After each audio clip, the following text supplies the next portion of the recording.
Hola queridos amigos de la Sodalidad Iniciática. Hoy volvemos a compartir juntos la meditación del propósito psicológico 26, los decenios, la tercera parte. Y recuerden siempre que siguiendo la senda que marcan las tradiciones, su amiga leerá el texto con fidelidad tal como fue transmitido, pues es la obra la que contiene el poder de la iniciación y la iluminación. Después, añadiré algunos datos y reflexiones que mi alma ha captado y que han vibrado en mí. Pero recuerden siempre, no son enseñanzas. La enseñanza solo está en la obra, en el texto de los propósitos psicológicos. Lo que añado solo son comentarios, huellas personales de este camino que pueden o no resonar con cada uno de ustedes. La invitación es a que escuchen con el corazón y tomen aquello que en este momento su conciencia y su libertad interior sienten como propio. Nos vemos. Como siempre, amigos, qué bueno encontrarnos nuevamente. Vamos a iniciar nuestra meditación con nuestras oraciones. Nada para nosotros, Señor, nada para nosotros, que todo sea para la gloria de tu santo nombre. Haz de nosotros seres compasivos. Conviértete a través de nosotros en lo que eternamente has deseado ser. Que te muestres a mí en la más bella de las teofanías. Y continuemos con la lectura del propósito.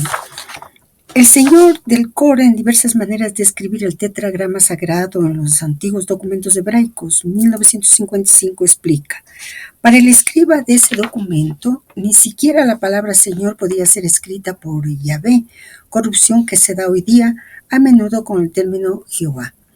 En efecto, hay 4 puntitos en lugar de las 4 letras del nombre inefable. En la línea superior del manuscrito, en las marcas indirectas, existe una mención de sustituir por Juja. Personalmente ha traído la atención varias veces sobre esa imposibilidad de traducir palabras de lenguas madre. Además, hemos analizado la manera de escribir ese nombre divino. El tetragrama sagrado Yod-He-Bauj, que se escribe a menudo Yeve, latinizando el vocablo, es evidentemente tan inexacto como Yahvé, pues las 4 letras hebraicas tienen una definición muy particular, así como un valor excepcional. Se sabe ya que el Yod puede ser invariablemente comprendido como I, J o Y, en cuanto al G corresponde tanto a la letra E como a la H. El Bau hebreo sustituye fácilmente al o bien a V pequeña o aún a W, aunque puede traducirse igualmente por U, puesto que es considerado como la letra plástica por excelencia, asimilable pues a nuestros vocales. El alfabeto hebraico está compuesto de 22 letras, todas consonantes. Por otra parte, hemos estudiado también el mecanismo que hace de Yod, la 10ª letra, una sustitución esotérica del Aleph, primera letra. Es eso lo que ha dado nacimiento al principio varonil Yod, transformado en Aleph, Adam, y al principio femenino He-Bauj, Eva. Es aquí donde el nombre divino, Yod-He-Bauj, toma todo su valor en la manifestación de esta primera cultura humana. En cuanto a Juja, o más bien Ajuj, Aleph, He, Bauj, en el sentido de la lectura en hebreo, es pues otro fenómeno esotérico por el mecanismo de la sustitución de Yod en Aleph y de Bau con el valor de la letra U, quedando el G con su valor en su aceptación ordinaria de H por las razones ya explicadas en nuestro folleto número 2 de esta serie de propósitos. Comentamos igualmente con amplitud esta cuestión en el número 14, en el cual hacemos sitio también a las explicaciones sobre la importante cuestión del desierto.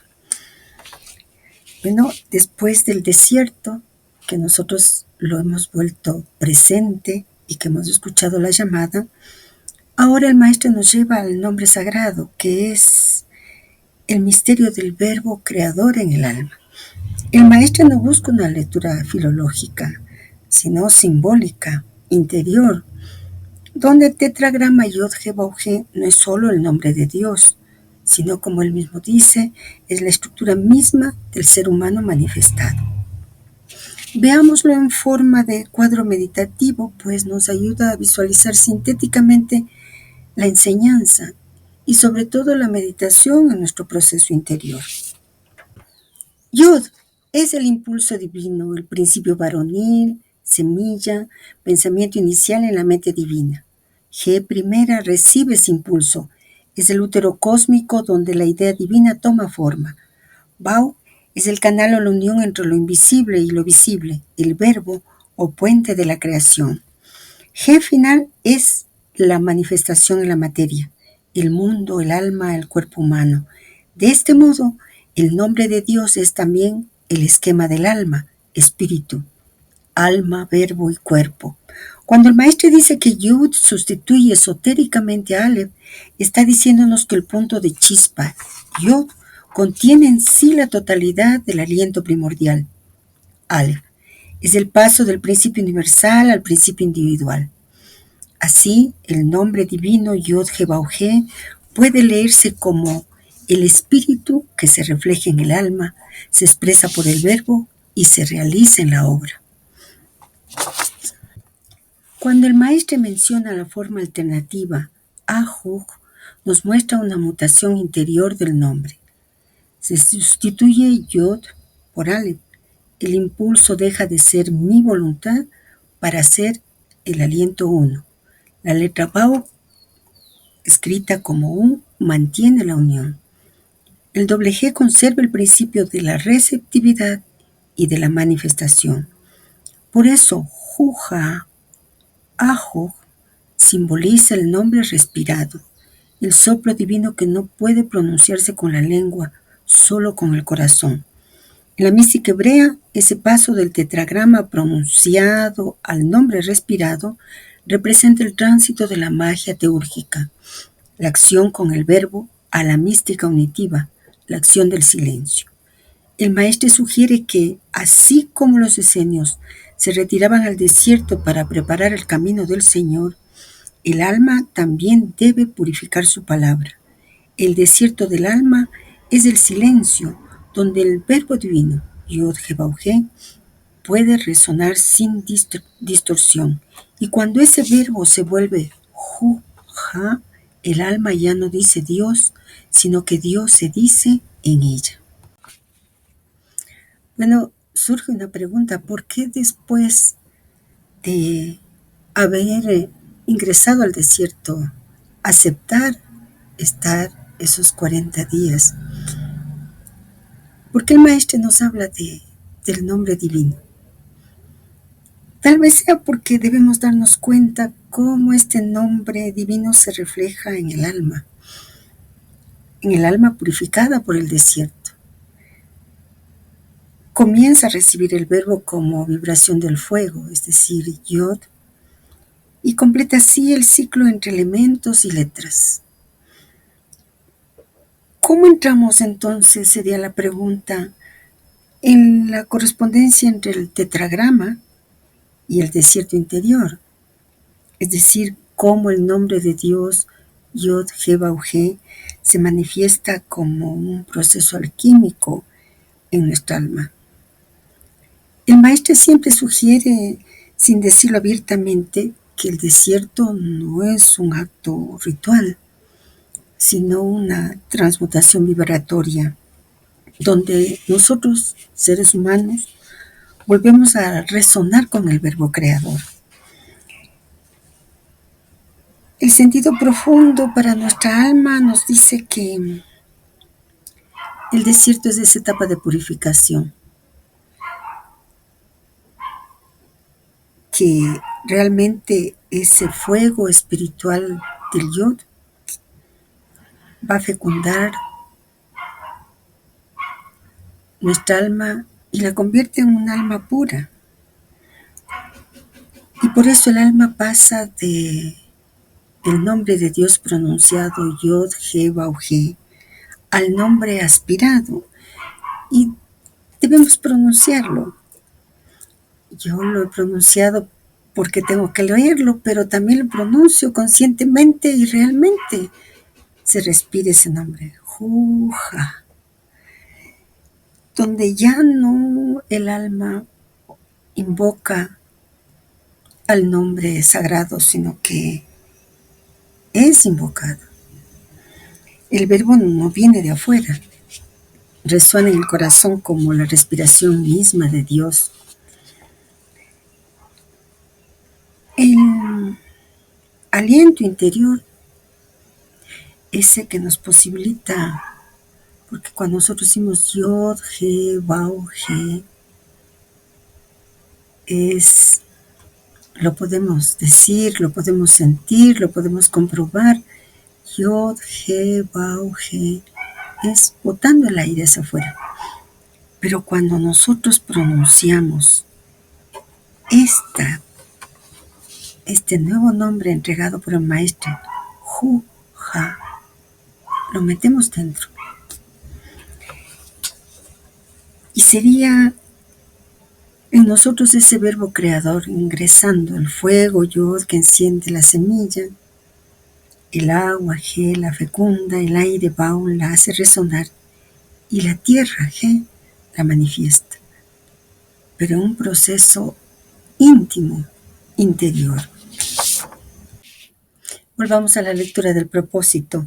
C.H. Crowley, en Juan el Bautista, 1951, explica que Juan Bautista creía igualmente que el camino debía ser preparado en el desierto y que el Mesías haría su aparición ahí.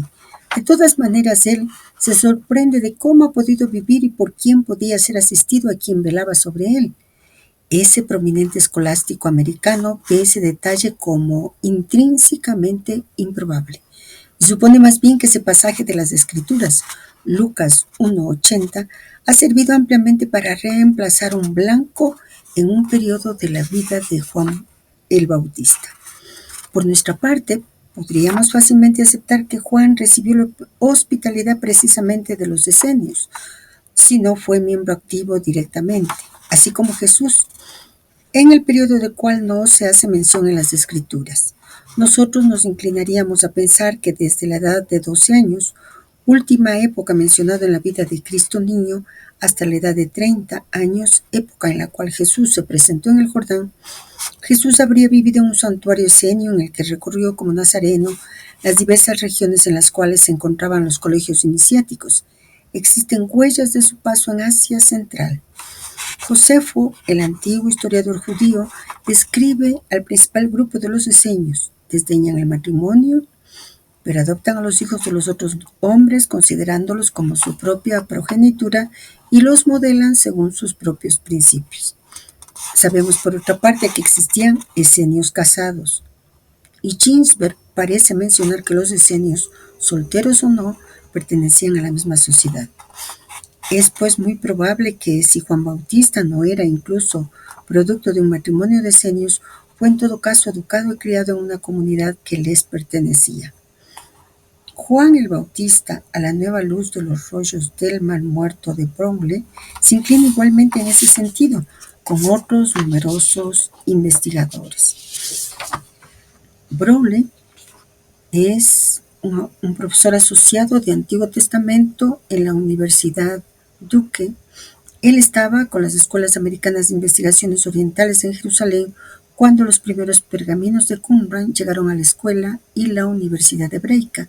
Ha publicado la primera traducción y continúa desde entonces sus búsquedas sobre los famosos manuscritos del Mar Muerto. Esto como una nota. Él sustancialmente escribe: no sabemos lo que ha podido decidir a sus padres enviarlo entre los esenios. Es posible que ellos mismos, aunque sin ser esenios, hayan sido sin embargo simpatizantes, o incluso que, muertos los padres, el niño fuera adoptado por los esenios. De todas maneras, esa existencia entre los esenios llenó un vacío inexplicable en la vida de Juan Bautista y se explicaría muy bien en particular por la forma de enseñanza por la cual optó a continuación. En los textos del Qumran encontrados en la Cueva 1, el manuscrito presenta a los esenios atribuyendo un gran lugar a los sacerdotes. Es posible que Zacarías, el padre de Juan Bautista, pensara que había ahí un buen porvenir para su hijo. En un grupo en el cual se practicaba el celibato, los sacerdotes podrían llegar a ser escasos. No todos los sacerdotes que oficiaban en Jerusalén eran saduceos, sino que la religiosidad de algunos de ellos se inclinaba más hacia los fariseos. Es a ese grupo piadoso que pertenecían Zacarías, Simón y probablemente todos aquellos que se convirtieron fácilmente a la fe cristiana. Los esenios creían en el arrepentimiento, pero también querían la completa separación de la sociedad. En sus reuniones no aceptaban ni siquiera extranjeros. Por otro lado, una gran parte de su enseñanza se mantenía secreta. Y para unirse al grupo se necesitaba un periodo preparatorio de 2 años, antes de la aprobación de la adhesión a la comunidad. Por ese hecho resalta que muy ciertamente ellos se vieron obligados a tener un sistema con una misión exotérica y de un orden esotérico. En realidad ellos se preparaban mucho más para la llegada del Mesías que para una acción en beneficio de la nación. Recordemos que se trata de una época llamada negativa, la era pisciana, la edad de los peces que se acercaba. Los colegios arios, los templos iniciáticos de la edad del Cordero, cerraban poco a poco sus puertas, así como hoy las escuelas de acuarios hacen su aparición un poco en todas partes, marcando así la edad positiva del acuario, la nueva era acuariana, simbolizada en el zodiaco por el aguador, el signo del Hijo del Hombre. El Maestre está desplegando ante nosotros una enseñanza preciosa y compleja. Usa la historia visible de Juan Bautista, Jesús y los esenios como un espejo del tránsito entre dos eras zodiacales y dos modos de iniciación. Vamos paso a paso como siempre, con forma clara y meditativa para que el alma pueda rumiarlo con calma. Ese es el verbo que yo siempre utilizo, rumiar, porque realmente saltan tantas y tantas inquietudes, tantas y tantas preguntas.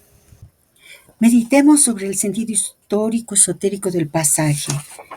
Juan el Bautista y los esenios, Jesús entre los esenios y los esenios en esa relación con Juan y con Jesús.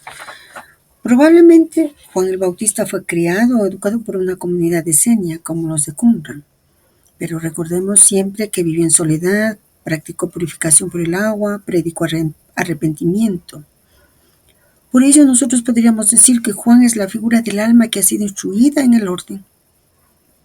En este caso el esenismo y que luego se independiza para abrir el camino a la manifestación del Espíritu.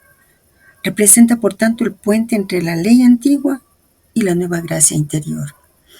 Jesús entre los esenios. Sí hay una hipótesis de que Jesús entre los 2 y 30 años vivió en un santuario esenio o viajó por otros centros iniciáticos. Jesús simboliza para nuestra alma, tras el aprendizaje en los santuarios del conocimiento, se convierte en el santuario mismo, es decir, nuestra alma. Nuestra alma, es a nuestra alma la que está hablándose de Juan, que como figura del alma, como símbolo del alma, y Jesús también, se convierte en ese santuario mismo. Y recalcamos esas palabras. El Verbo encarnado no necesita ya muros ni comunidad externa. Y los esenios sabemos que fue una comunidad mística judía con grados, votos, estudios y un periodo probatorio de 2 años. Practicaban la pureza, el secreto y la espera mesiánica. El esenismo, por tanto, es el arquetipo del alma en retiro que se separa del mundo profano para purificarse y aprender la ley interior. Representa el preámbulo necesario antes del bautismo del Espíritu. Y otro elemento clave que nos enseña el Maestro es la transición de eras. Nos habla de esa era zodiacal, Aries, el Cordero, que simboliza el sacrificio ritual, templos, sacerdocios, y ese estado del alma colectiva, la enseñanza es transmitida a través del culto externo. El arquetipo espiritual, los colegios iniciáticos arios, Egipto, Persia, Israel, guardan la luz dentro de los templos. Piscis, los peces, el símbolo es dispersión en las aguas, fe interior, dualidad. Y el estado del alma colectiva, el conocimiento se interioriza y ya no se ve, se cree. Y el arquetipo espiritual en ese cristianismo naciente, el alma se sumerge en el agua de la fe y la devoción. Acuario, el aguador, El hombre que vierte el agua sobre el mundo es el símbolo, el estado del alma colectiva. El alma se emancipa del templo y del dogma, se vuelve portadora de su propia fuente. El arquetipo espiritual, Acuario, es la era de la autoiniciación, el Hijo del Hombre como símbolo del ser humano consciente. El maestro explica que los esenios eran la última expresión ariana, ritual, disciplinada, y Juan el Bautista el puente hacia la nueva forma pisciana, donde el alma se purifica en las aguas interiores del arrepentimiento que Jesús inaugura. Luego, la era del Acuario, el espíritu universal que ya no depende de ninguna institución externa. El maestro siempre nos dará el contexto como para que nosotros podamos meditar a propósito de qué, y siempre será a propósito de nuestra alma. En esta parte del propósito el maestro nos muestra la historia de Juan, de Jesús y los esenios como símbolo de la evolución de la conciencia espiritual humana. Juan encarna el puente entre la pureza disciplinada de Qumran y la energía profética del Cristo. Por eso el maestro lo sitúa exactamente en ese escenario. Él hereda la estructura iniciática de los esenios: baño ritual, vida sobria, desapego, pero supera el quietismo de los esenios con un impulso de fuego, el del anunciador. En otras palabras, los esenios preparan el alma, Juan nos despierta nuestra alma y Cristo nos la va a consagrar. El texto del Serech Ha-Yahad que el maestro cita, cuando él dice estudiar la ley que él ha mandado por Moisés y lo que los profetas han revelado por su Espíritu Santo, es clave. Los esenios hablan del espíritu de santidad o espíritu de verdad como la fuerza interior que inspira a los profetas y guía la comprensión de la ley. No era un dogma trinitario, ese dogma aún no existía, y mucho menos en los esenios. Ese espíritu de santidad o espíritu de verdad, concebido por ellos como una presencia viviente de la sabiduría divina, que actúa en quien está dispuesto a purificarse, está dispuesto a transmutar su energía, que siglos después ese espíritu de verdad, ese espíritu de santidad, el cristianismo va a reconocer como el Paráclito, que enseña desde dentro, no desde fuera. Volvamos a leer el propósito. La atención de Juan Bautista fue atraída por la referencia a la voz gritando en el desierto. Él se fue, pues, de entre los esenios para convertirse en esa voz, lejos de aislarse. Sin embargo, buscó una soledad relativa en la cual pudiera predicar a las gentes. Sus dos centros de actividad fueron Betania, más allá del Jordán, Juan 1:28, y Aenón, cerca de Salim, 45 kilómetros al norte de Betania. Esas dos poblaciones eran puestos de comercio sobre importantes y grandes líneas de comunicación en las orillas del Jordán. Él encontró muchedumbres que iban a Jerusalén y se convirtió rápidamente en popular, como profeta que anunciaba la llegada de la edad mesiánica. La cuestión del bautismo es muy debatida por todos los escolásticos que se inclinaban a creer que Juan tomó ese rito de algunos misteriosos cultos orientales. Hay que señalar, sin embargo, que el bautismo proselitista era practicado en la sinagoga. Era un rito que fue introducido para lavar de la mancha que se creía adherida a aquel que no había sido judío previamente. La originalidad de Juan fue que ese rito habría sido aplicado no solamente a los prosélitos, sino también a las personas que eran judías de nacimiento. Pero esto habría implicado que toda la nación era apóstata y pecadora. Esa importancia del elemento líquido es mencionada ya muchas veces en la Biblia. Levítico 14:1-9, 14:48-53 y Números 19, etc. Los esenios hacían un uso abundante del agua para diversas purificaciones, además de baños frecuentes. El agua sagrada preparada con cenizas era llamada el agua para las impurezas. Es un poco el agua empleada en magia ceremonial. Y esa agua es mencionada más de una vez en los nuevos hallazgos del Manual de Disciplina Esenio. Josefo escribía también esta descripción. Cuando ellos envían a quienes son para dedicar a Dios al templo, no ofrecen sacrificios, porque ellos mismos tienen muchas más lustraciones puras. Es por esa razón también que están excluidos del patio común del templo, pero ofrecen sus sacrificios divinos ellos mismos. Antigüedades Judías 18:15. Joseph von Garten ha notado que el sacrificio de los esenios parece ser el equivalente de las lustraciones más puras. Y por ello piensa que cuando Josefo emplea el verbo ofrecer sacrificios, es preciso tomarlo más simplemente como rendir culto. Los esenios ven más puras sus lustraciones a causa de la ley que las especifica. Números 19:19. Lo cual hace que un hombre propiamente, en el sentido de hombre puro, sea aquel que es ceremonialmente puro como miembro de su orden. Esa purificación por el agua lustral, diríamos nosotros en magia, está generalizada, con todo el valor que eso comporta. Se encuentra esa práctica en particular en la India, con las melas en los bordes del Ganges y otras reuniones santas cerca de los ríos sagrados, como lo hemos mencionado ya en nuestros escritos precedentes, tanto como en la Iglesia Católica actual. Entre los maravillosos descubrimientos en el Kirber Qumran, las ruinas de Qumran o sitio arqueológico de Qumran, hay un buen número de cisternas, hermosas y muy bien construidas. Algunas están fuera del lugar sagrado bajo la terraza, pero otras están al interior. Eran alimentadas por un acueducto que conducía el agua de lluvia desde la montaña arriba de la terraza hasta las cisternas en la Santa Comunidad. Los fundamentos de la secta para las abluciones rituales demuestran que la mayoría de aquellas eran utilizadas para los ritos del baño. Se han podido ver 14 escaleras que descienden hacia el estanque.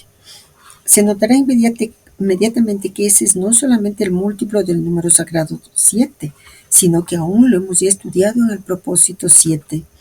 Es el símbolo de los elementos en juego en el emblema de la rosa y la cruz. Ver la ilustración en nuestro propósito 19. Los 10 círculos que forman el rosetón y los 4 brazos de la cruz. Hay que notar también que en el tarot egipcio el 14 es el arcano de las 2 urnas. Esa doble ánfora parece precisar bien, por una parte, el estanque para los baños externos y el otro para la purificación interna. Hay allí, pues, un símbolo esotérico muy poderoso. Bueno, nosotros vemos que el maestro despliega varias claves sutiles en estos párrafos del propósito. Vamos por partes. Hay varios escritos que explican cómo Juan Bautista entendía su papel como precursor del Mesías y qué significaba para él la llegada de la edad mesiánica. Su misión estaba profundamente ligada a la transformación espiritual del pueblo y el cumplimiento de las profecías del Antiguo Testamento. Veamos con detalle. Juan no realizó milagros, pero su vida austera y su predicación poderosa lo convirtieron en una figura profética muy influyente. Era considerado el vínculo entre el Antiguo y el Nuevo Testamento, marcando el fin de una era y el inicio de otra. Muchos judíos pensaron que él mismo era el Mesías, pero Juan lo negó y afirmó que su papel era preparar el camino para alguien mayor que él. En los textos bíblicos, especialmente en el Evangelio de Lucas, se dice que Juan fue lleno del Espíritu Santo desde su nacimiento y vivió como un nazareo, dedicado completamente a Dios. Su mensaje central era: arrepiéntanse, porque el reino de los cielos está cerca, lo que implicaba que la edad mesiánica, el tiempo en que Dios intervendría directamente en la historia humana a través del Mesías, estaba por comenzar. El bautismo en agua que él ofrecía no era solo un ritual, simbolizaba una preparación espiritual profunda para recibir el Mesías. Juan predicaba en el desierto de Judea y el valle del Jordán, lugares simbólicos de purificación y encuentro con Dios. Su elección de estos lugares también tenía un propósito práctico. Eran rutas de comercio y peregrinación, lo que le permitía alcanzar a muchas personas. Juan Bautista entendía su misión como una llamada urgente a la conversión, porque el tiempo del cumplimiento estaba cerca. Para él, la edad mesiánica no era solo una esperanza futura, sino una realidad inminente que exigía una transformación radical del corazón y la vida. Lo que enseñó el Maestro nos lleva a la función de Elías, que Juan adoptó. Juan Bautista fue identificado con la figura de Elías, no como una reencarnación literal, sino como alguien que venía en el espíritu y poder de Elías, cumpliendo una profecía clave del Antiguo Testamento. En el libro de Malaquías 4, 5 y 6, se profetiza que Elías volvería antes del día grande y terrible del Señor, para preparar al pueblo. Esta profecía generó una expectativa mesiánica muy fuerte entre los judíos.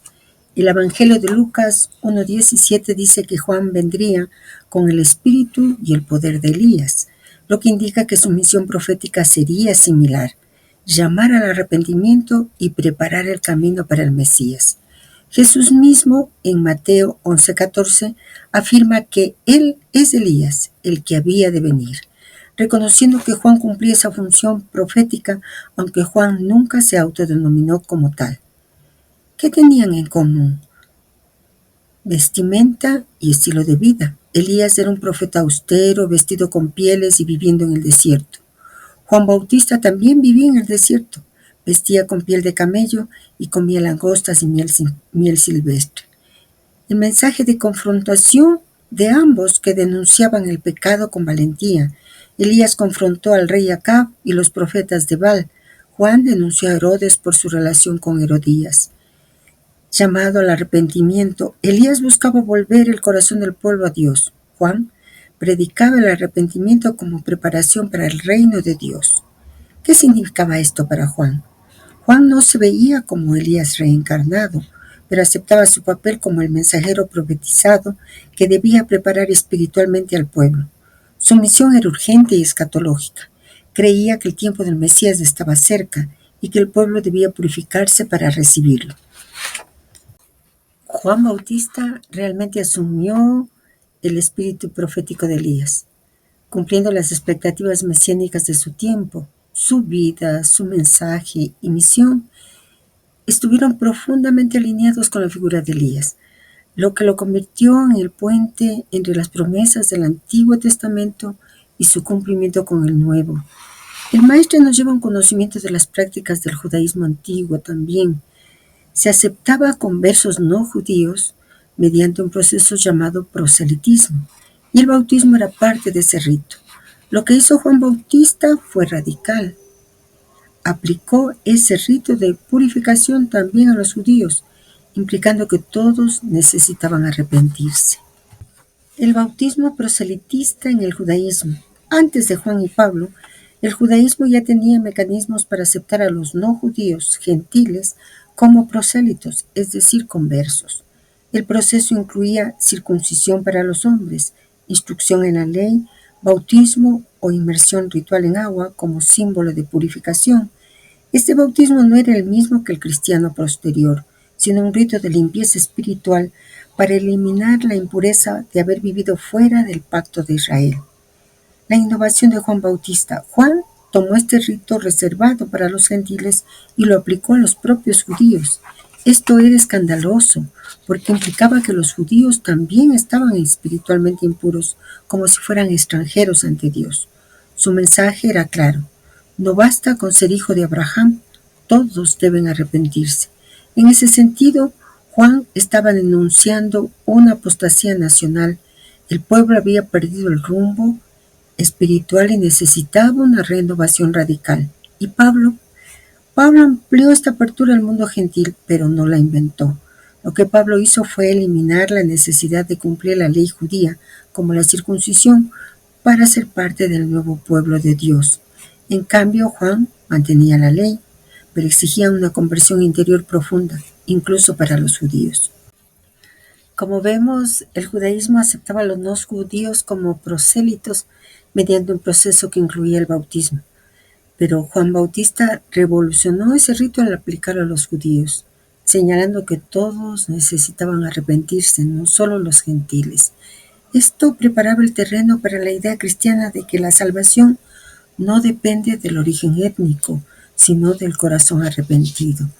Otro elemento clave que nos muestra el maestre, que nos transmite el maestre, es el uso de ceniza en el agua o los decenios, que tenía un significado ritual muy profundo y de purificación, vinculado tanto a la ley mosaica como a prácticas simbólicas de limpieza espiritual. Esta agua para las impurezas, como lo llamaban, aparece en sus textos como parte de un sistema riguroso de santidad.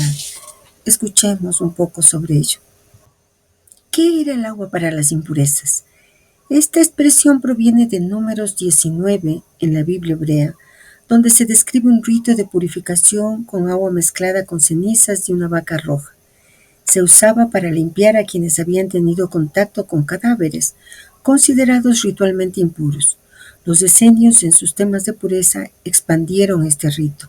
En sus textos, como el Manual de Disciplina, encontrado en Qumran, se menciona esta agua como parte de sus prácticas diarias de santificación, dado que la ceniza simboliza lo que queda después del fuego, lo esencial, lo purificado. En rituales antiguos era vista como un elemento que absorbe impurezas. El agua para las impurezas con ceniza era una herramienta ritual poderosa para los decenios. Simbolizaba la limpieza total del cuerpo y del alma, y reflejaba su visión de una vida dedicada a la santidad en espera del reino de Dios. En algunos textos decenios, esta agua se relaciona con magia ceremonial, no en el sentido ocultista moderno, eso es necesario aclarar, sino como una forma de manipular lo sagrado para lograr transformación interior. ¿Qué revela esto sobre los decenios? Creían que el mundo estaba lleno de contaminación espiritual y que solo mediante baños frecuentes, ayunos y rituales podían mantenerse dignos ante Dios. Esta práctica los separaba del resto del pueblo y los acercaba a una visión apocalíptica, prepararse para el juicio final mediante una vida completamente consagrada. En el Manual de Disciplina se menciona varias veces el uso de agua para purificación, incluyendo fórmulas con ceniza. Se habla de que nadie puede entrar en la comunidad sin haber sido purificado, lo que refuerza la idea de que la ceniza tenía un papel clave en el acceso a lo sagrado. Su enfoque era espiritual y ritual, no sacrificial. Lo importante era el acto de purificación, no la fuente exacta de la ceniza. Recordemos que los decenios no practicaban sacrificios de animales en el templo de Jerusalén, al que consideraban corrompido, por lo que se debe considerar que probablemente recreaban el simbolismo del agua con ceniza, usando cenizas vegetales o de otros materiales no ligados al sacrificio animal. El maestro nos ha permitido conocer las prácticas tanto de los decenios como también del pueblo judío de esa época, pero el mensaje fundamental es el agua para la pureza no solo del cuerpo, sino del alma. Y luego nos habla de algo muy importante, el misterio del 14 en Qumran, porque él se detiene en un detalle que muchos pasarían por alto. Los 14 escaleras que descienden a los estanques de purificación. Este número, dice él, no es casual, es un símbolo sagrado. Veamos por qué. El maestre realiza una analogía entre esas 14 escaleras que llevan a los decenios a sus estanques, donde se lavan antes de la comunión común con la rosa y la cruz. Propósito 19. Y el arcano de las dos urnas, la templanza. En el propósito 19, el maestro nos dijo, la rosa está representada por 10 círculos y agregándoles las 4 ramas de la cruz tenemos el número 14, cuyo arcano, las dos urnas, es la característica de las metamorfosis, de las transformaciones, de las transmutaciones. El maestre nos habla de las transformaciones, de las transmutaciones, y nosotros ya sabemos que todo ello tiene que ver con INRI, con fuego, con Kundalini. Víctor, nuestro amigo de la sodalidad iniciática, sobre esta analogía meditó profundamente, de tal manera que ahora podemos hacerla nuestra. Escuchemos su meditación. Nos lleva al propósito 19, donde el maestro dice lo siguiente. Eso corresponde al sol en el signo del escorpión. Sol igual vida, escorpión igual muerte. Es la unión de los dos principios eternos. El círculo es la figura sin comienzo y sin fin, la eternidad de la vida, y el número 10, la renovación, el regreso a la unidad después de la metamorfosis ineluctable. Las ramas de la cruz recuerdan las acciones que tienen unos sobre otros los 4 elementos. Son los 4 estados de la materia: tierra, agua, fuego y aire. Luego Víctor medita y nosotros con él. Y el nombre de este arcano 14, al que nos ha regresado el maestre, es templanza. Y vemos con claridad 2 cántaros: el celestial azul, agua que desciende del cielo, agua espiritual, el agua del cántaro de Acuario, y el rojo, la humanidad, agua que hace relación a los Kumbamela y con el bautismo en agua corriente. Y con las abluciones rituales demuestran que la mayoría de aquellas eran utilizados para los ritos del baño. Se ha podido ver 14 escaleras que descienden hacia el estanque. Y Víctor se pregunta, ¿pero qué pasa con esa agua que es vertida de un cántaro a otro? Es ondulante, pasa sin perder ni una sola gota, y podríamos decir que va del cielo a la tierra y de la tierra al cielo, se reintegra. ¿Dónde el maestro habla de ese doble proceso de reintegrarse? En el gran mensaje 3, en el capítulo sobre Jesús, y nos lleva a ello. Y el maestro ahí dice, la verdad es que hay que reintegrarse. Todo lo demás no son más que concepciones, hipótesis y creencias. La verdad, con todas sus complicaciones de asimilación de principios, es, sin embargo, muy simple en su mecanismo. Ello sigue una curva natural, una ley cíclica, una inspiración, una retención y una expiración, un movimiento que vemos por todas partes. Todo emana de un punto y por lo tanto es muy normal que todo vuelva a él. El absoluto, Dios no manifestado, se presenta en vida, Dios manifestado el Padre, en forma, segundo atributo el Hijo, y en pensamiento, tercera manifestación, el Espíritu Santo. Después de las evoluciones necesarias, la vuelta se hace por la comprensión, concretización del pensamiento estado del Espíritu Santo, por la realización, cristalización del querer, plano crístico del Hijo, por la reintegración, desmaterialización de las leyes, estado divino del Padre, para fusionarse por fin en la causa suprema. Hay que subir por la escala de la misma manera que el principio bajó por ella, mediante el trilogismo Brahma, el creador, el primer creado, el Padre, Dios manifestado, Vishnu, el sustentador, el Hijo, la Madre, la Virgen, la materia, la matriz, y Shiva, el destructor, el evolucionador, el Espíritu Santo, el alma universal. El movimiento involución, evolución, no es un balanceo regular único, hay muchos más, oscilaciones con o efluvios que marcan los diferentes estados de evolución, y es por lo que la reintegración no se hace automáticamente. De ahí que abandonar toda idea de cualquier provecho es ser sabio. Admitir el principio del trabajo desde un plano universal es ser un adepto, y conocer el mecanismo del sistema y participar en él con abnegación es ser un iniciado. Víctor sigue meditando y nosotros con él. Para concluir, Víctor nos dijo algo muy importante que tiene relación con todo lo que hemos leído. Es importante leer la nota 61, refiriéndose a la nota que consta en el gran mensaje 3 luego de la lectura. Partiendo de la causa suprema, las 3 manifestaciones, vida, forma y pensamiento, son abordadas para realizarlas, mientras que desde el punto de vista del hombre que quiere fusionarse, o sea, recorrer la escala en sentido contrario, son abordadas para suprimirlas. Así, un ser que ha llegado a la reintegración ha eliminado la vida, Dios manifestado, el Padre, pero permanece en este estado y no se ha fusionado, aún en el absoluto. Este estado, que el autor denomina estado divino del Padre, es intermediario entre Dios manifestado y no manifestado, y corresponde al pensamiento anterior a la primera proyección manifestada del absoluto. Este sistema es muy conocido en la filosofía de Descartes. Con todo lo que Víctor meditó y que lo hemos hecho nuestro, podríamos decir que estamos en el camino de regreso, en el Axis Mundi, y el Maestre nos ha llevado a mirar con otros ojos el símbolo de la rosa y la cruz, y del cántaro de agua, templanza, y ahora con esos otros ojos, esos ojos nuevos, podemos ir al significado profundo del bautismo en el Jordán.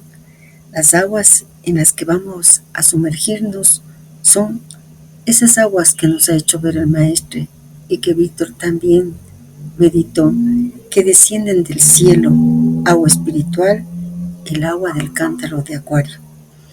Vamos paso por paso como siguiéramos el movimiento del alma entrando en el Jordán. La palabra Jordán proviene del hebreo yardim, de la raíz yarad, que significa descender. Es literalmente el que desciende. El río baja desde las alturas del Hermón hasta el Mar Muerto, el punto más bajo de la tierra. Nada es casual. El alma que entra en el Jordán desciende también simbólicamente a su propio fondo, a lo más denso de su naturaleza, para permitir que el espíritu actúe. Así, el bautismo no es solo un rito externo, sino un descenso al propio inconsciente, una inmersión voluntaria en la sustancia psíquica que debe ser purificada. Allí comienza el nuevo nacimiento. Juan, el precursor, prepara nuestra alma mediante el bautismo de agua. Este acto significa: yo reconozco mis impurezas, me limpio, me preparo para el espíritu. En los propósitos psicológicos, esto equivale al trabajo sobre los yoes. Observarlos, confesar su acción, purificar la emoción. El agua representa la sustancia emocional del alma que debe volverse transparente para reflejar la luz. La acción de las ondinas elementales del agua al purificar las emociones convertirán al alma en el fluir del sentimiento, en transparencia del corazón, reflejo del amor divino. Por eso Juan dice: yo os bautizo con agua para arrepentimiento, pero viene otro que os bautizará con Espíritu Santo y fuego. Mateo 3:11. El agua lava, el fuego transfigura. Uno elimina lo que impide la visión, el otro revela lo que ya estaba allí. Recordemos el bautismo de Jesús como lo hemos visto en muchos propósitos, la unión con el Espíritu. Cuando Jesús desciende al Jordán, sucede algo extraordinario. Y al ser bautizado, el cielo se abrió, y el Espíritu descendió como paloma sobre él. Evangelio de Marcos 1:10. El símbolo se cumple. El agua, la materia purificada, recibe al Espíritu, la chispa divina, que desciende y une cielo y tierra en el alma humana. Desde ese instante, el Cristo, la conciencia, el Logos, comienza su acción en el mundo interior. Psicológicamente, esto equivale al momento en que el alma deja de trabajar sobre sí y se entrega a una fuerza superior que actúa en ella. La voluntad humana se rinde a la voluntad divina. Ese es el comienzo de la verdadera iniciación. El Jordán ha sido en toda la Biblia una frontera. Los hebreos lo cruzan con Josué para entrar en la tierra prometida. Elías y Eliseo la atraviesan antes de ser arrebatados. Jesús la cruza para iniciar su ministerio. Cada paso por el Jordán marca un tránsito de estado, de profano a discípulo, de discípulo a iniciado, de iniciado a liberado. Pero también es un espejo. El alma que se sumerge ve reflejado su cielo en el agua. Solo cuando la superficie está calma, el reflejo es perfecto. Esa calma, esa transparencia es el resultado del trabajo de Juan. El Jordán, que desemboca en el Mar Muerto, donde las aguas no fluyen más. En la enseñanza simbólica, el Mar Muerto representa la materia estancada, la naturaleza sin espíritu. El discípulo que no deja fluir su energía espiritual se cristaliza, como la mujer de Lot, y muere en vida. El que en cambio mantiene el curso del Jordán interior, el flujo de purificación y entrega, deja que su vida corra hacia la luz. El Maestre vincula el bautismo de Juan con la práctica esenia del baño ritual diario. En Qumran, Los esenios descendían por escalinatas talladas en piedra hasta las piscinas, en silencio, y luego subían por otra escalera, descenso y ascenso. Era una acción física que reflejaba un acto interior. Desciendo a mis impurezas, las reconozco y asciendo purificado hacia la luz. Jesús cumple el mismo gesto, pero lo lleva a su grado máximo. Ya no es el agua exterior, sino el alma misma que se hace transparente para recibir el Espíritu. Si lo traemos a nuestro trabajo interior, al actual, al presente, al de este momento, el bautismo es el instante en que sentimos: yo no soy yo quien se purifica, es la vida en mí la que comienza a actuar. El alma que ha hecho su parte, autoobservación, humildad, silencio, se abre al descenso de la fuerza. Ese descenso es el cielo que se abre y la paloma que se posa. Desde entonces, el trabajo ya no es contra los defectos, sino con el espíritu que los transmuta. El siguiente paso, más que seguro que ya lo intuimos, que nosotros debemos realizar es explorar el simbolismo de la paloma y la voz celestial, porque en ese punto el maestre ve la confirmación del nacimiento del Cristo, la unión del alma purificada con el espíritu. Eso que llamamos escuchar la voz es precisamente la culminación del bautismo interior.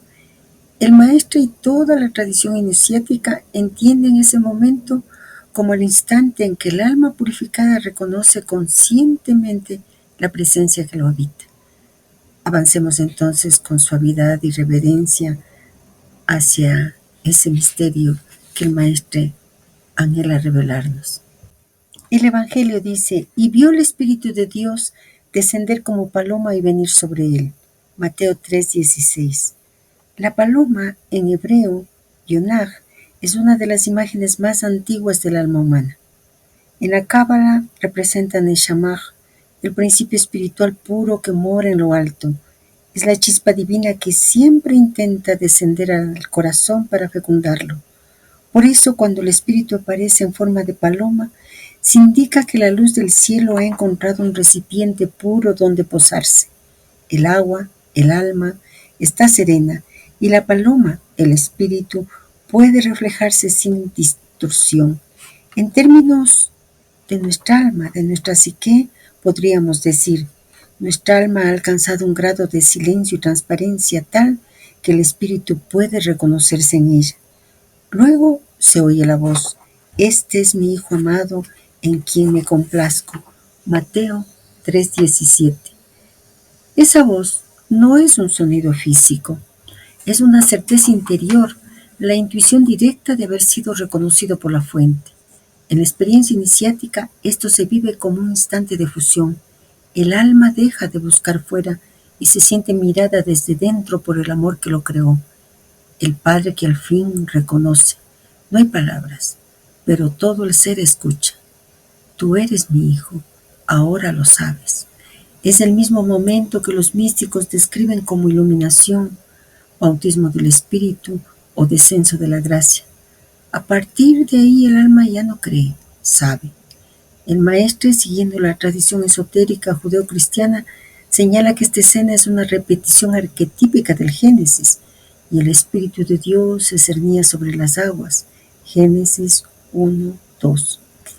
El mismo acto creador se reproduce en el microcosmos humano. Así como el universo nació cuando el espíritu vibró sobre la materia, el Cristo, el Logos eterno, nace cuando el espíritu vibra sobre las aguas purificadas del alma. El alma bautizada es, por tanto, una nueva creación. Ha vuelto al estado primordial, donde el cielo y la tierra aún no estaban separados. Desde Egipto hasta Qumran, en toda escuela iniciática había un momento equivalente. El discípulo, tras el retiro y la purificación, recibía una consagración interior. No era dada por los hombres, sino por el espíritu que se manifestaba a través de signos, sueños o intuiciones. En el caso de Jesús, la visión del espíritu y la voz representan la apertura de su conciencia gnóstica. En nosotros, con nuestras circunstancias, con nuestro camino interior, Ese mismo proceso se expresa como una paz profunda, una certeza luminosa de estar sostenido y guiado desde dentro. No se trata de oír una voz externa, sino de reconocer la vibración de la voz silenciosa que siempre estuvo allí, como dice la Torá. Después del bautismo, todo cambia. El trabajo, la lucha por la vida, es cierto, continúa así, pero ya no se basa en el esfuerzo personal, sino en la cooperación con el Espíritu. Por eso Jesús, inmediatamente después del bautismo, es llevado al desierto por el Espíritu, como nos cuenta Mateo 4:1. El alma purificada ya no decide sola, es conducida. Las tres tentaciones que narra Mateo en 4, 3, 10 no son hechos externos, son símbolos de tres pruebas interiores que todo iniciado vuelve a atravesar en el desierto, pero ya no es el mismo desierto. El Evangelio dice: entonces Jesús fue llevado por el Espíritu al desierto para ser probado. Mateo 4:1. Observemos, no dice fue por su voluntad, sino fue llevado por el Espíritu. Eso significa que el desierto no es castigo ni extravío, sino parte natural del proceso iniciático. El alma debe prepararse para integrar la luz recibida. La presencia divina ha descendido, pero aún debe organizar el campo humano que la acoge: la mente, los deseos, las emociones, los impulsos instintivos. El desierto es ese laboratorio del alma donde el espíritu trabaja en el silencio. Las tres tentaciones que narra Mateo 4, 3, 10 no son hechos externos, son símbolos de tres pruebas interiores que todo iniciado atraviesa en el desierto. Estas tres pruebas son el espejo de las tres facultades humanas: el cuerpo, la necesidad; el alma, el deseo; y la mente, el poder. Superarlas significa unificar la voluntad humana con la voluntad divina. Esa conducción puede parecer un desierto, una etapa de prueba, de silencio, de soledad, pero en realidad es el modo en que el espíritu fortalece lo que ha nacido. Cada tentación posterior no es otra cosa que la verificación del bautismo recibido. Después de este momento maravilloso, volvamos a la lectura del propósito. En ciertos ritos orientales, el ceremonial del baño tiene como doble una práctica de pranificación, es decir, de lavado del cuerpo exterior e interiormente, pero se concibe por ese último ejercicio mucho más que un simple lavado, puesto que es una vitalización en el sentido de purificación. Es así como nos ha sido dado ver y practicar nosotros mismos ese rito durante el Kumbh Mela, gran reunión sagrada de Acuario en Harwar, norte de la India, a los sadhus bañándose en el agua sagrada del Ganges, rociando sus cabezas con agua, ayudados por la lota, recipiente que forma el único equipaje de los sannyasis, junto con su gerrúa, pieza de lienzo que sirve de vestido. Enseguida, habiéndose bautizado, así con la ayuda de fórmulas consagradas, pasan al ejercicio de pranificación que demanda formular ciertas plegarias sobre el agua contenida en la lota con el fin de purificarla enteramente, para enjaguarse la boca, hacer gárgaras y en fin beber, concentrándose siempre sobre el prana, que viene a vitalizar todas las partes internas del organismo al mismo tiempo que el espíritu. Y hay una nota. Hay que notar que el agua del Ganges ya es sagrada en sí misma y que, además, los expertos que la han analizado no han podido jamás hallar elementos tóxicos o microbianos entre quienes habían absorbido el agua de este río. El misterio permanece entero, al mismo título que el agua de Lourdes en Francia, en la cual, sin embargo, tantos enfermos se han zambullido. El maestro abre una puerta mayor para los gnósticos, para los esenios. Nos hace vivir que el bautismo que hasta ahora habíamos comprendido como un rito hebreo o esenio es en verdad una ciencia universal, una liturgia del agua viva que todas las tradiciones conservan en su núcleo más puro. El maestro recalca algo muy sutil: no se trata de un simple lavado, sino de una vitalización. Aparece el núcleo iniciático del rito, por tanto, El agua no es solo para quitar impurezas, sino cargar la vida de luz. Esa vitalización nos lleva a un recuerdo. Desde el propósito 5, el maestro nos entregó una verdadera clave de oro para releer en este propósito.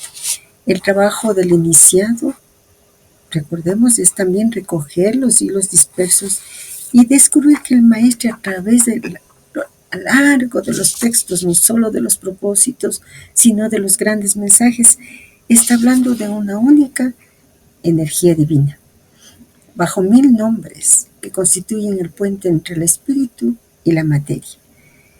Desde el propósito 5 nos hablan de esta energía sutil que vitaliza el cuerpo físico. Nosotros pudimos sintetizar esa enseñanza cuando nos dimos cuenta que a lo largo de nuestra meditación se iban encontrando nombres diferentes que nos hablan de esa energía vital, que es llamada, recordemos, Asod por los alquimistas, Prana por la tradición hindú, Elan vital por Bergson, Silén por los alquimistas árabes, el verbo como principio de vida universal, la fuerza inmanente de Carrel, el Fojat de los teósofos, la luz astral de Levi, fuego astral o elementario de los ocultistas, Ki pronunciado Chi del pensamiento chino, energía sutil que se vierte en el universo materializado, en el mundo de Asiaj, por medio de una curva en espiral que nuestro cuerpo lo hace a través de los meridianos.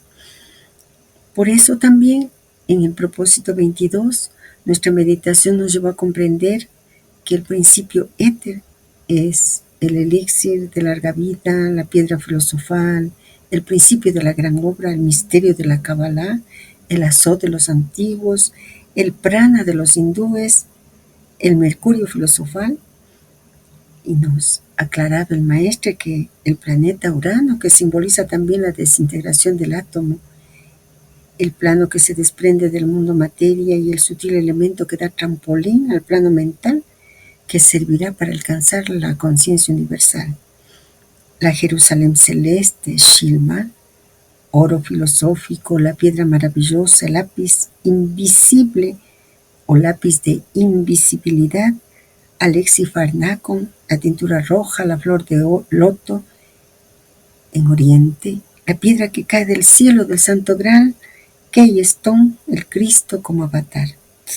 En todas estas denominaciones que nosotros fuimos encontrando a lo largo de los propósitos, desde el propósito 5, y que su amiga lo único que ha vuelto por el recuerdo es a copiar lo que ya vimos, lo que ya meditamos.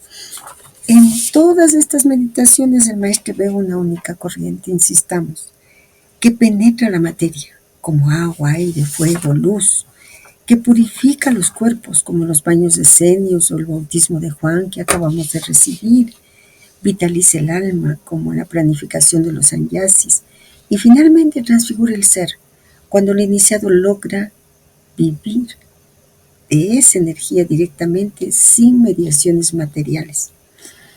Por eso, cuando el maestro habla del agua del Jordán, del agua del Ganges o del agua lustral de los decenios, y nos acaba de decir también del agua de Lourdes, no está hablando de agua física, está hablando de esta sustancia quintesenciada, el éter viviente, que lava el alma de su densidad y la hace receptiva al espíritu. Esas dos funciones fundamentales que debemos grabarlas en nuestro corazón. Y bueno, el alma salta a otro recuerdo. En el propósito 19, nosotros decíamos que era imposible alimentarse de ese alimento sutil que proponía el maestro. Ahora podemos decir que eso es posible. Hemos pasado de los elementos a los elementales. Y los elementos están en el mundo de las cualidades, por lo tanto están en el mundo de lo sutil.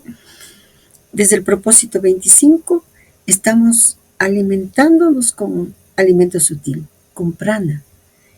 Era necesario pasar de la cruz horizontal al axis mundi para darnos cuenta de esto. Y no nos olvidemos, recordar es de alguna manera lograr una lectura más precisa del proceso iniciático que vivimos, que se va desplegando en los propósitos psicológicos. Si lo miramos desde el lenguaje simbólico del propio maestre, el paso que mencionamos puede verse así. En los primeros propósitos hasta el 24, el trabajo está todavía en el plano de la cruz horizontal, donde se purifica y armoniza la relación con los cuatro elementos: tierra, agua, aire, fuego.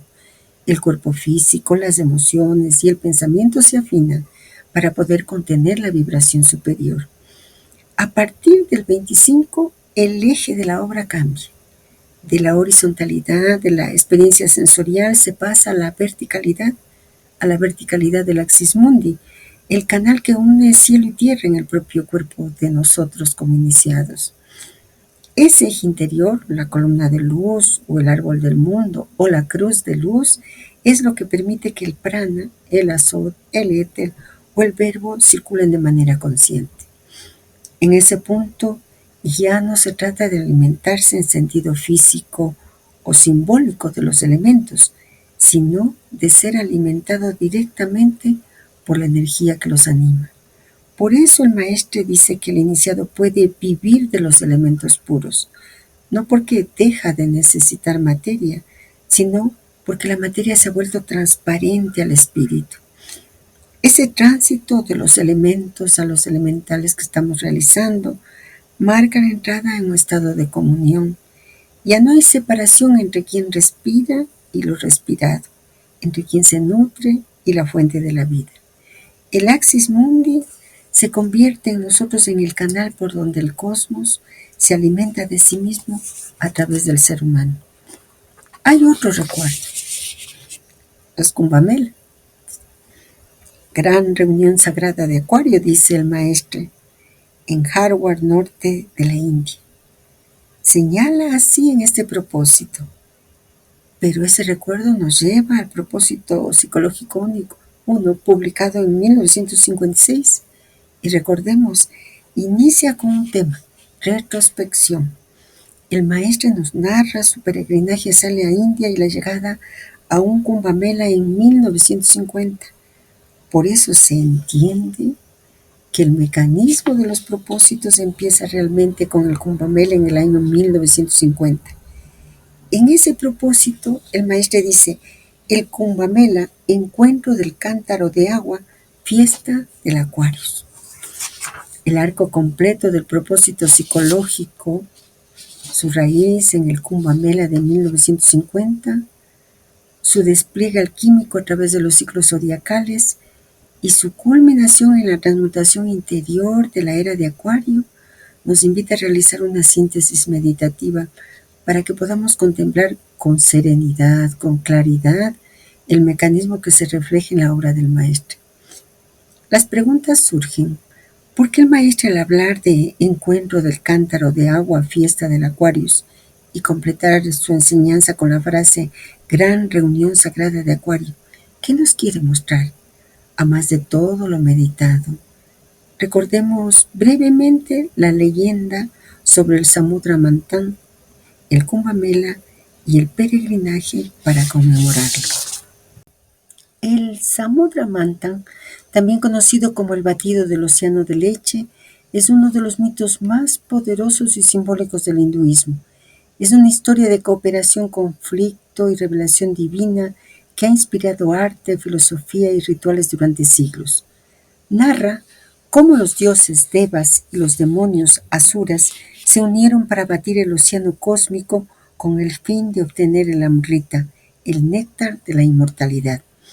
La montaña Mandara, usada como batidor, la serpiente Vasuki, usada como cuerda, enrollada alrededor de la montaña, y Kurma, el avatar tortuga de Vishnu, se sumergió para sostener la montaña y evitar que se hundiera. Los devas tiraban de un lado de la serpiente y los asuras del otro, creando un movimiento de batido que liberó los tesoros divinos del océano. Durante el batido emergieron varios objetos y seres celestiales, entre ellos Lakshmi, diosa de la riqueza; Chandra, la luna; Airavata, el elefante blanco de Indra; Dambantari, el dios de la medicina, quien apareció con la jarra de Amrita. Estos tesoros representan aspectos esenciales del universo: salud, poder, riqueza, sabiduría y longevidad. Cuando el Amrita finalmente apareció, los demonios intentaron apoderarse de él. Vishnu, en forma de Mohini, los engañó con su belleza y distribuyó el néctar solo entre los dioses. Durante esta lucha, 4 gotas del néctar cayeron en la tierra, en los lugares donde hoy se celebra el Kumbh Mela: Prayagraj, Haridwar, Nashik y Ujjain. Este mito no solo explica el origen del Kumbh Mela, sino que también simboliza la lucha interna entre el bien y el mal, y la necesidad de equilibrio para alcanzar la sabiduría y la inmortalidad espiritual. La leyenda del Kumbh Mela. Hace miles de años, los dioses Devas y los demonios Asuras se aliaron para batir el océano cósmico Samudra Manthan en busca del Amrita, el néctar de la inmortalidad. Usaron una montaña como batidor y una serpiente gigante como cuerda. Tras mucho esfuerzo, el néctar emergió en una jarra sangrada, Kumbh. Pero cuando los demonios intentaron apoderarse de él, el dios Vishnu tomó la forma de una encantadora mujer llamada Mohini para distraerlos y huir con el néctar. Durante su huida, se dice que derramó gotas del Amrita en 4 lugares de la India: Prayagraj, Haridwar, Nashik y Ujjain. Cada una de estas ciudades se convirtió en un sitio sagrado y es allí donde se celebra el Kumbh Mela en ciclos astrológicos que marcan el momento propicio para el baño purificador en sus ríos. El Kumbh Mela es una gigantesca peregrinación hinduista que se celebra en la India cada 12 años en 4 ciudades sagradas, como las que hemos dicho: Prayagraj, Haridwar, Ujjain y Nashik. Su nombre proviene del sánscrito Kumbh, que significa jarra, y está ligado a una leyenda mitológica sobre una batalla entre dioses y demonios por el néctar de la inmortalidad. Se celebra en ciclos de 12 años, siguiendo alineaciones astrológicas específicas de Júpiter, el Sol y la Luna. Hay variantes como el Ardha Kumbh Mela cada 6 años y el Maha Kumbh Mela cada 144 años. Este último es el más grande de todos. La duración del Kumbh Mela, que suele extenderse entre 6 y 8 semanas, no es arbitraria, sino que está guiada por eventos astrológicos védicos. Las fechas se determinan por la posición de Júpiter, Gurú, en ciertas constelaciones zodiacales, el Sol Surya y la Luna Chandra en signos específicos que coinciden con el tránsito de Júpiter. Estas alineaciones marcan los días más auspiciosos para el baño sagrado, Shahi Snan, y el festival se extiende para permitir que millones de peregrinos participen en estos momentos claves. Meditemos sobre este peregrinaje. El maestro nos narra el peregrinaje arquetípico que realizó en la India y su participación en el Kumbh Mela de 1950, celebrado en una de esas 4 ciudades sagradas, Haridwar. Los registros astrológicos y religiosos confirman que tuvo lugar entre el 13 de abril, jueves, y el 14 de mayo, domingo, de 1950, coincidiendo con el tránsito de Júpiter en Acuario, Kumbha, y el Sol en Aries, Mesha, con una duración total de 32 días. No vamos a detenernos en todos los símbolos que están encerrados en esa narración. Centremos nuestra atención en los 2 señalamientos sobre el Kumbh Mela. ¿Qué significa? ¿Qué nos quiere mostrar?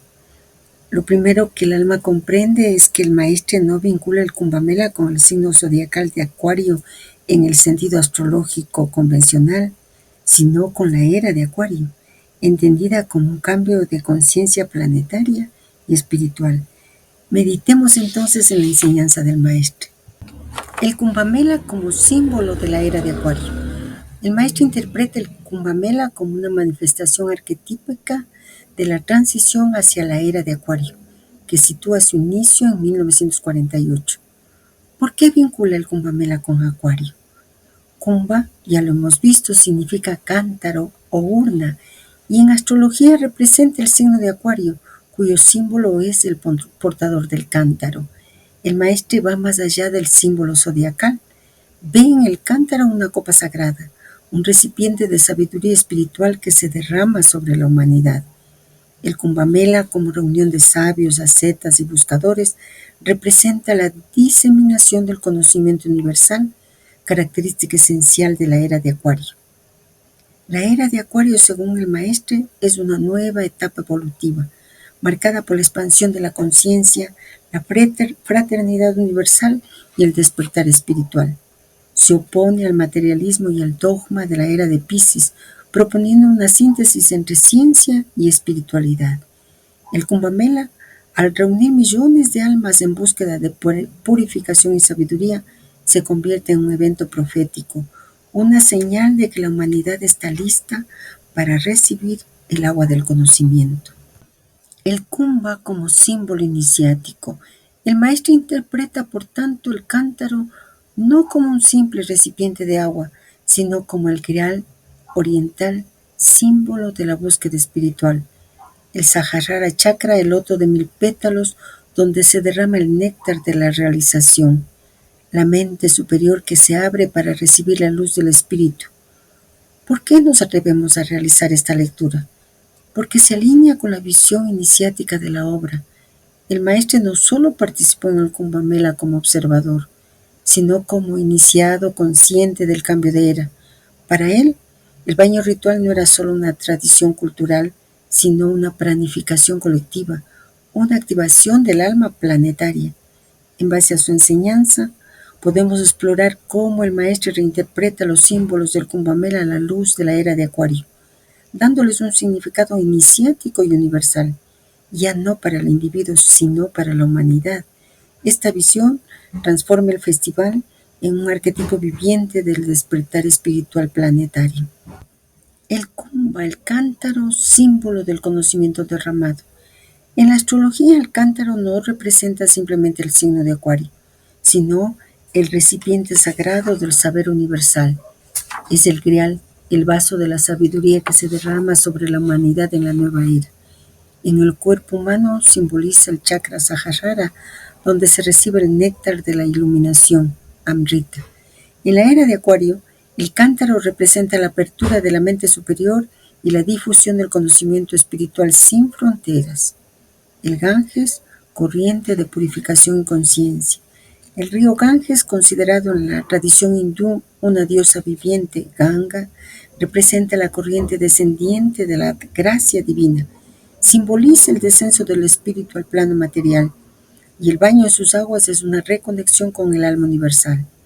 En la obra, el maestro lo asocia con la pranificación, donde el agua se convierte en vehículo del prana, la energía vital cósmica. En la era de Acuario, el Ganges es la corriente del conocimiento puro que limpia el karma colectivo y despierta la conciencia planetaria. Los sadhus, arquetipos del iniciado. Los sadhus, especialmente los naga sadhus, representan al iniciado que ha renunciado al mundo para buscar la verdad eterna, Sanatana Dharma. Su desnudez, cenizas y austeridad simbolizan la muerte del ego y el renacimiento espiritual. El maestro los ve como manifestaciones vivientes del arquetipo del sabio, que en la era de Acuario se multiplica y se vuelve accesible a todos los buscadores sinceros. En la era de Acuario, el sadhu no es solo un asceta en la India, sino todo aquel que vive con autenticidad, desapego y servicio a la humanidad. El baño ritual, bautismo energético. Más que una limpieza física, el baño en el Kumbh Mela es un acto de transmutación, de transformación, una planificación del cuerpo y del alma. El maestro lo describe como un bautismo iniciático, donde el agua se consagra con mantras y se absorbe con conciencia del prana. Es un rito de paso hacia una nueva vibración, una sintonización con la frecuencia de Acuario. En la era de Acuario, este baño representa la entrada consciente en una nueva dimensión de ser, donde el individuo se alinea con la evolución espiritual del planeta y del cosmos. La multitud, humanidad en despertar. El Kumbh Mela reúne a millones de personas en un mismo propósito espiritual. Para el maestre, esto es un símbolo profético del despertar colectivo, de la iluminación colectiva. La masa ya no es inconsciente, es una comunidad en búsqueda, un cuerpo planetario que se baña en la luz del nuevo conocimiento. En la era de Acuario, la humanidad se convierte en un solo organismo espiritual, donde cada ser es una célula consciente del todo. Esta lectura del maestre transforma el Kumbh Mela en un arquetipo viviente del cambio de era, donde cada símbolo, el cántaro, el río, el ascete, el baño, la multitud, se convierte en un espejo del alma colectiva que despierta. Con toda esta comprensión, el alma recuerda un hecho. Víctor Madrid, nuestro amigo de la sodalidad iniciática, nos contó algo que había ocurrido en 1986, que al fin mi alma logra entender el sentido y estoy más que segura, más que consciente que todos ustedes meditarán a la par. Primer calendario 1948-2020, año en que se termina. Fue el gurú Ferriz, dice Víctor, el que propuso al maestre hacer el Kumbh Mela en América. Lo que interesa es que los Kumbh Mela ya están en América. De Oriente pasó a Occidente. Vida, 1950. Aries, el padre creador. Él da la vida, es el proyecto. Forma, 1962. Cáncer, es el hijo, es la cristalización. Pensamiento, 1974. Libra, reposo, es el pensamiento. Primera aparición del Espíritu Santo. Así sea, 1986. Capricornio, se produce en plena acción. He aquí la gran cruz oculta en constante acción. Víctor se refiere a la cruz descrita en el propósito 11, iniciación crística. Por tanto, es oculta y es en acción, nos dice Víctor. Los maestros mueven la cruz oculta. El texto de los propósitos muestra solo el mecanismo. El Kumbh Mela de 1986 está en la cima del zodíaco. Es lo opuesto al Kumbh Mela de 1962 y hace relación con la Jerusalén celeste y los templarios, el nacimiento del rayo y el atributo positivo de los misterios del Graal.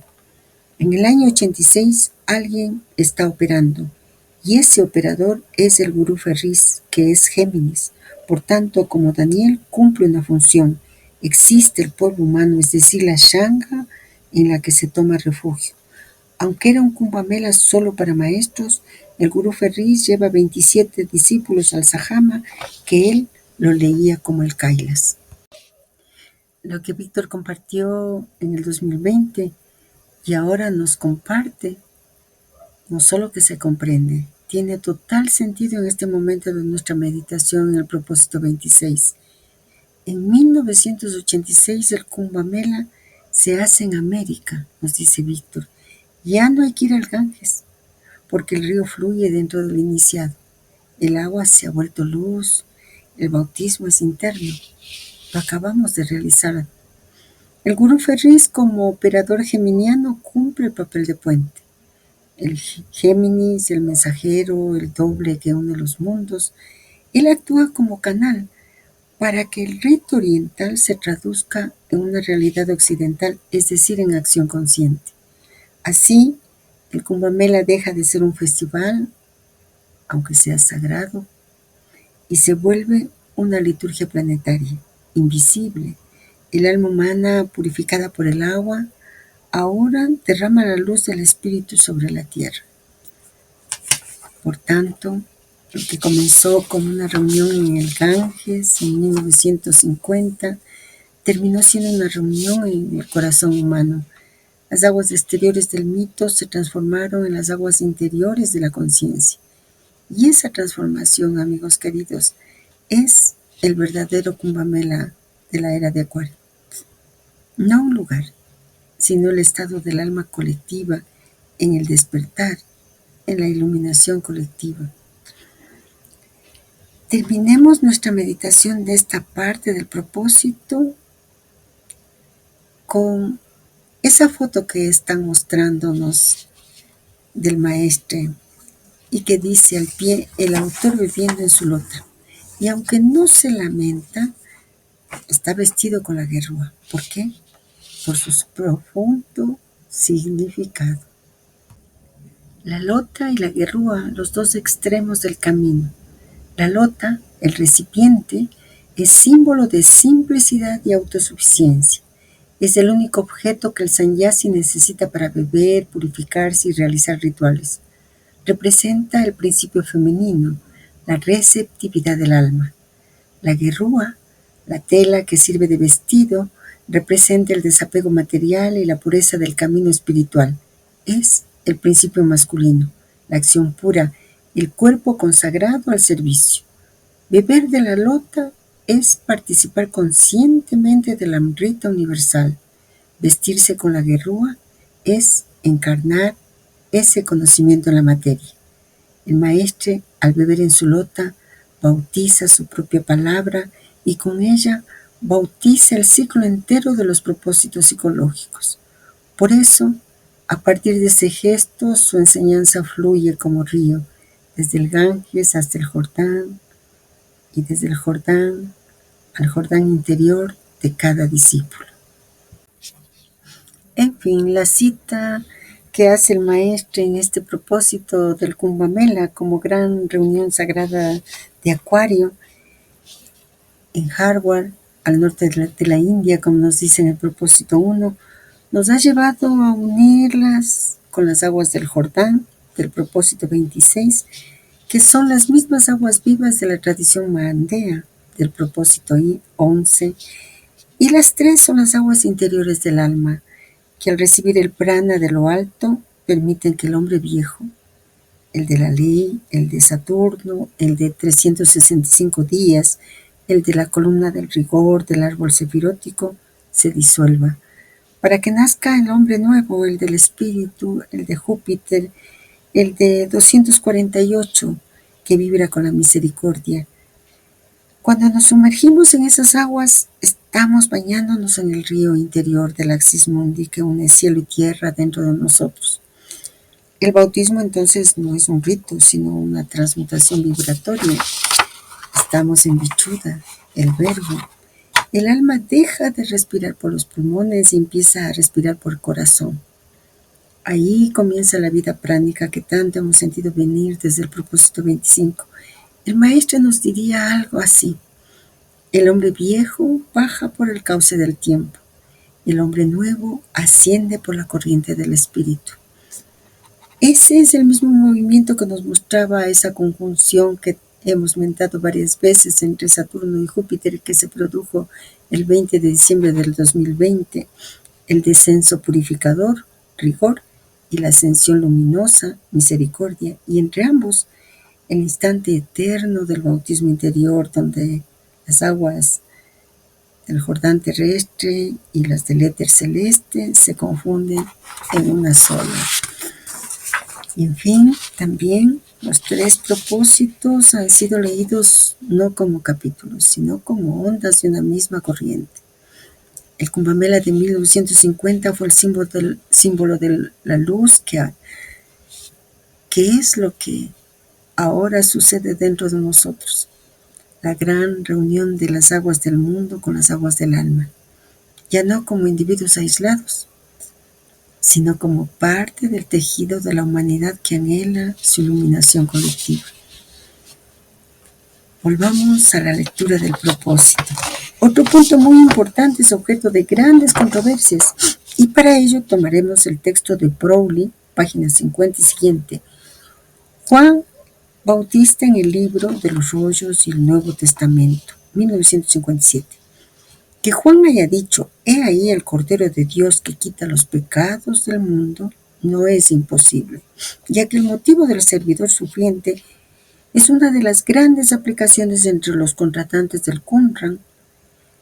Era aplicado a la comunidad como un todo, o un grupo especial de 12 hombres que idealmente vigilaban la sociedad, al maestro de la rectitud y probablemente también a los mesías de Aarón y de Israel.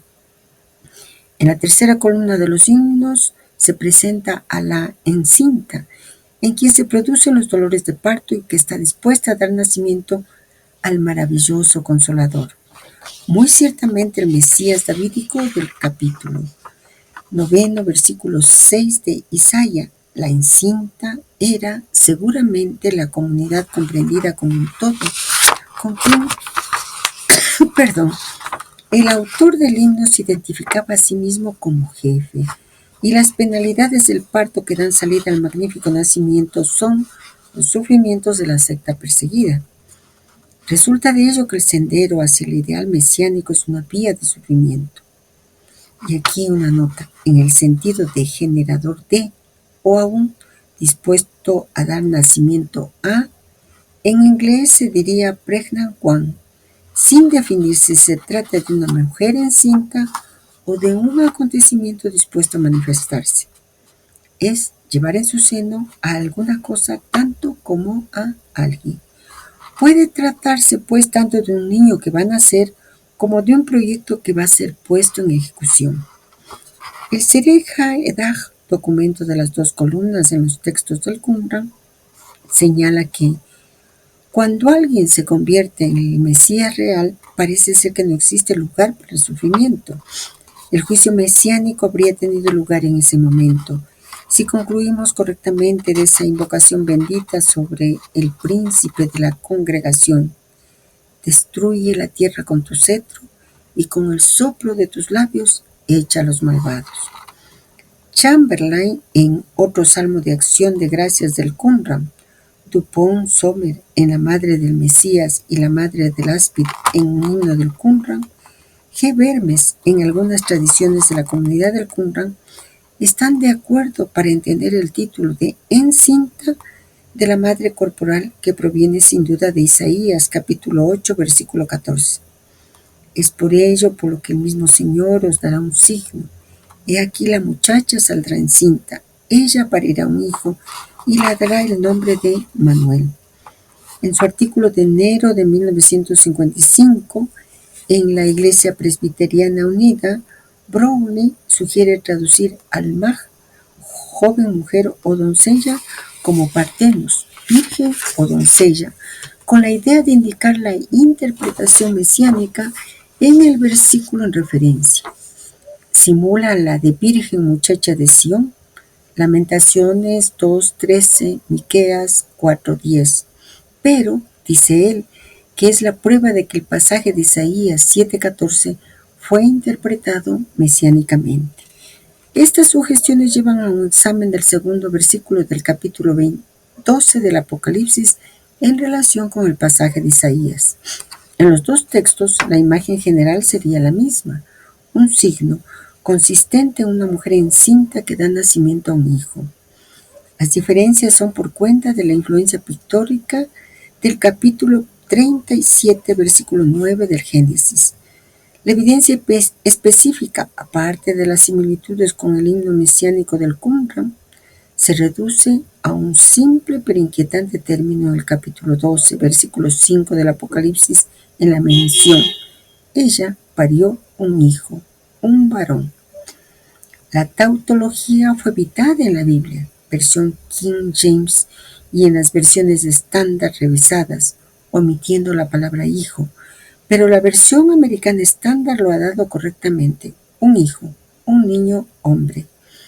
No es imposible que el autor del Apocalipsis, en la realización de sus alusiones bíblicas, haya deseado dar controversia al pasaje de Isaías 7:14, combinando da nacimiento a un hijo con da nacimiento a un varón.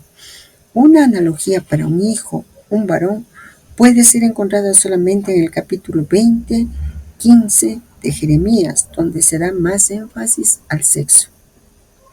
Sin duda es posible que esto haya servido para beneficiar al precedente en referencia al Apocalipsis 12:5, pero una alusión al nacimiento según Jeremías no podría colocarse aquí.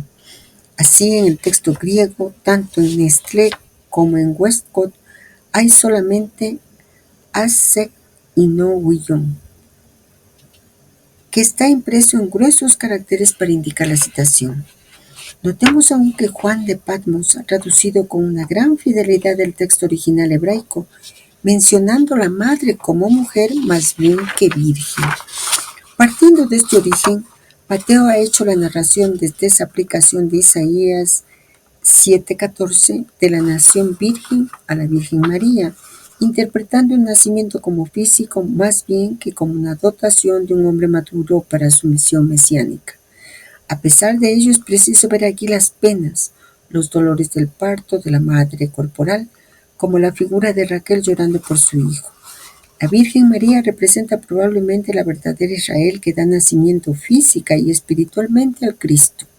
De modo similar, en el cuarto Evangelio, María, que precipita la misión terrestre de Jesús, puede representar también la Israel verdadera, cuyos sufrimientos dan nacimiento al Cristo resucitado. En ese caso, Juan sería el legítimo más que Mateo. En cuanto al origen judío de ese nacimiento de Cristo, tanto en su misión terrestre y celeste, que sería mucho más en lo espiritual que en el físico, esto pone a Juan en estrecha armonía con el pasaje del Apocalipsis 12.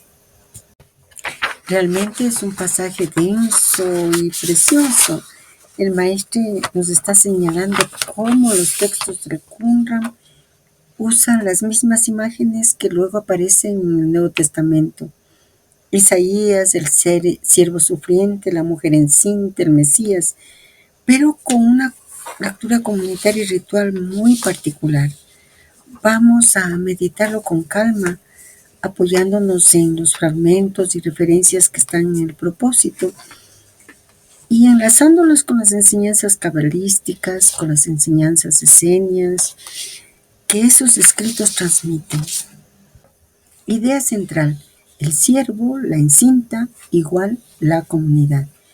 En los himnos de Qumran, las Jodayot o himnos de acción de gracias, que en la edición se enumeran por columnas, aparece la imagen de la comunidad como la encinta, es decir, una entidad colectiva que lleva en su seno lo que está por nacer, el maravilloso Consolador, el Mesías davídico. El maestro cita el himno de la columna 3, donde la encinta sufre dolores de parto y está lista para dar nacimiento al Mesías. La lectura esenio-qumrámica sería que la comunidad no es solo un grupo de fieles, sino el sujeto mesiánico. El sufrimiento de la secta, persecuciones, limpieza interna, disciplina, se imagina como dolores de parto que producen la llegada del tiempo mesiánico. Esto explica la frase de los rollos: la vía hacia lo mesiánico, la manifestación del Mesías, pasa por una vía de sufrimiento colectivo. No es únicamente el drama de un individuo, sino la gestación histórica y espiritual de la comunidad. El siervo sufriente y el cordero, paralelos con Juan.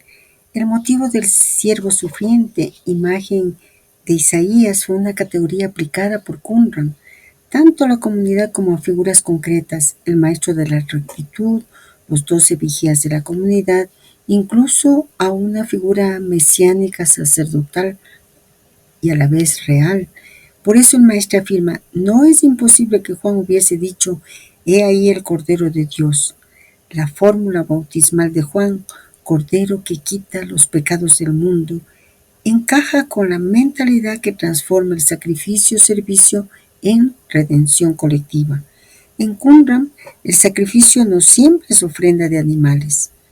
Muchas referencias, Josefo y el mismo Serek, apuntan a ilustraciones y cultos propios. La expresión sacrificial puede ser la fidelidad, la pureza y la entrega de la comunidad.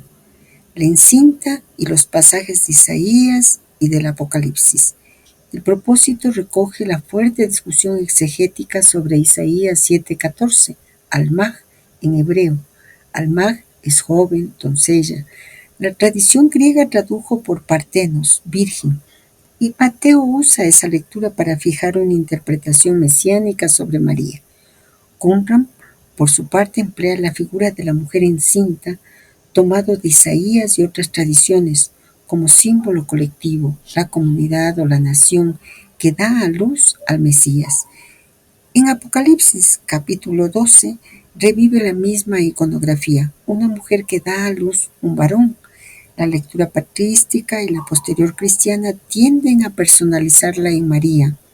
La lectura qumrámica la ve como imagen de Israel, la comunidad que da origen a la manifestación mesiánica. Por eso, Mateo y Juan presentan la misma materia con acentos distintos. Mateo, narración y genealogía específicas, personaliza históricamente. Juan, más místico, mantiene resonancias colectivas y espirituales.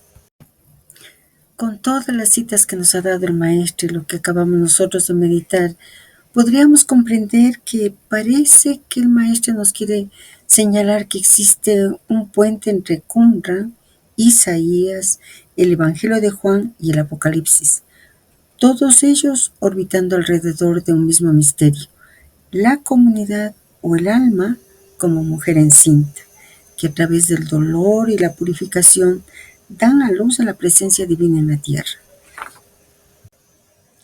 Hay dos aspectos, dos temas también que el maestro le da importancia en esta parte del propósito.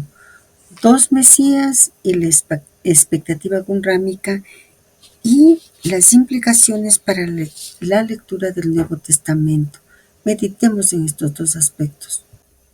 Una pauta fundamental de Qumran fue la espera de figuras mesiánicas múltiples, un Mesías sacerdote de la línea de Aarón y un Mesías real de la línea de David. Además, a veces la figura de un profeta o intérprete de la ley. Esa expectativa encaja con lo que el maestro cita. La comunidad atribuía roles mesiánicos al maestro de la rectitud, al príncipe o al grupo de vigilantes. Así, el siervo puede ser colectivo, la comunidad, y a la vez tener manifestaciones individuales, líderes, Mesías aarónico o davídico. Cuando Qumran canta sobre la encinta que dará a luz al maravilloso Consolador, lo hace desde esa pluralidad de funciones mesiánicas. Cuando alguien se convierte en Mesías real, parece no existir lugar para el sufrimiento. Sereja, Edad 5:24, cita el maestre. Ese pasaje indica que el juicio mesiánico es el momento de la consumación y la violencia o la limpieza que la comunidad invoca contra los malvados. Será ejercida por el príncipe mesiánico. En otras palabras, la etapa previa, dolores del parto, persecución, purificación, es sufrimiento purgativo. Una vez que el Mesías, juicio, se instala, la lucha cesa y se inaugura la era mesiánica. Implicaciones para la lectura del Nuevo Testamento. Los evangelios recogen tradiciones judías plurales que existían en el primer siglo.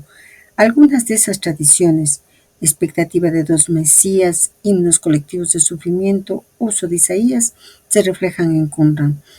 Esto no significa que Jesús o Juan sean esenios per se, pero sí muestra un fondo religioso compartido, corrientes de oración, imaginería mesiánica y prácticas rituales, baños, arrepentimiento, que alimentaron tanto a Qumran como a algunos movimientos judeocristianos. Así se explica la conexión tipológica entre la mujer encinta de Isaías Qumran y la figura mariana en los evangelios, distintas lecturas del mismo arquetipo. De todo esto que nos transmite el maestre y de lo que nosotros hemos meditado, podríamos atrevernos a decir que Isaías planta la semilla, el arquetipo de la esperanza encinta, el alma que dará luz a la presencia divina. Qumran cultiva esa semilla. La comunidad fiel sufre los dolores de parto de la era mesiánica.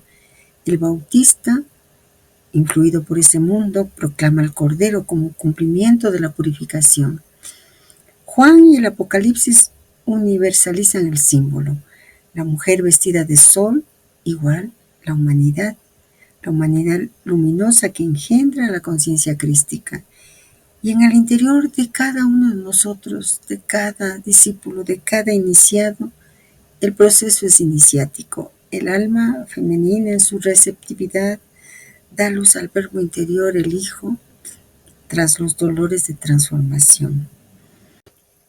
Finalicemos aquí la meditación de esta parte del propósito psicológico, porque realmente ha sido maravilloso. Hemos encontrado tantas y tantas luces, tantos misterios. Continuaremos dentro de poco, por supuesto. Hasta ese momento, un abrazo inmenso.